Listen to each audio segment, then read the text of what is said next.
అండాను. ఓ మావ నీకు మనసు పెట్టి చేసినానయ్యో.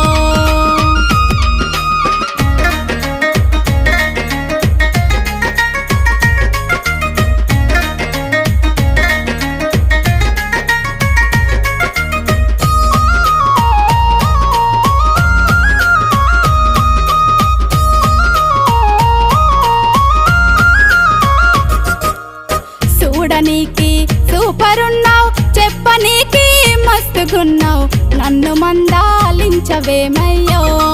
ఓ మావ నీవు నన్ను మాను వాడుకోవయ్యో.